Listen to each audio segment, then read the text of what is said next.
మా ప్రణిత్ గడికి తెలుస్తున్నాయి గానీ, చెప్తుంటే పనులు. మా జానుకి ఇంకా అలవాటు కాట్లా. దాని వయసు అంత అనుభవం లేదు గదా! స్నానానికెళ్ళింది. కనీసం బాత్రూమ్‌లో లైట్ కట్టలేదు. ఎక్కడెక్కడ వదిలేసింది. ఇవి దానికి చెప్పకుండా నేను చేసుకుంటూ వచ్చాననుకో, ఇదే అలవాటయిపోద్ది. జానూ! జానూ! ఆ! స్నానానికి ఎవరెళ్లారు లాస్టు? నేనే. ఏంటి? అవి ఎవరివి? నాయి. అలా వదిలేస్తారా? ఎన్ని సార్లు చెప్పాను నీకు? మరది? లైటు. బట్టలెక్కడెయ్యాలి? బట్టలు పట్టరా. పట్రా. ఎక్కడెయ్యాలి బట్టలు? అక్కడ. అక్కడంటే ఎక్కడ? నోటితో చెప్పు. ఎక్కడా? ఆ? డోర్ పక్కన. వాషింగ్ మిషన్ లో అక్కడ టబ్ ఉంది కదా, ఏడకు ఏడకు, ధైర్యంగా స్ట్రాంగ్ గా చెప్పు. ఎక్కడ వేయాలి? డబ్బు పక్కన. టబ్బు పక్కన.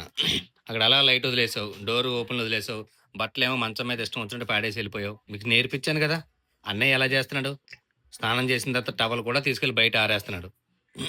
ఈ మధ్య నువ్వు పూజ కూడా లేట్ చేస్తున్నావు. ఫస్ట్ పూజ ఎవరు చేస్తున్నారు ఇది వరకు? నువ్వు చేసేదానివి. ఇప్పుడేమో అన్నయ్య చేస్తున్నాడు. అలా బద్ధకం పెరిగిపోతుంది నీకు రోజును. సరే, ఏడకు ఏడకు ఏడకు, గుర్తు పెట్టుకో. మరి ఎందుకు ఏడుస్తున్నావు? కొట్టేస్తానేమని భయం వేసా? కొట్టలనే. ఇలాగేనా? ఇలాగేనా? నేర్చుకో జాను, నేర్చుకో. ఏడిస్తే ఏమీ రాదు. ఉన్న బలం పోద్ది మనకి ఏడిస్తే. ఏడకుండా నేర్చుకో. కొట్టిన వెంటనే కన్నీళ్ళు వచ్చేయడం కాదు. చేసిన తప్పేంటో గుర్తు పెట్టుకొని మళ్ళీ చేయకుండా ఆలోచించుకో. ఇంకెప్పుడు అలా చేయవు కదా. తీసి గో. బాయ్ జాను. మర్చిపోయాను. I love you. I love you.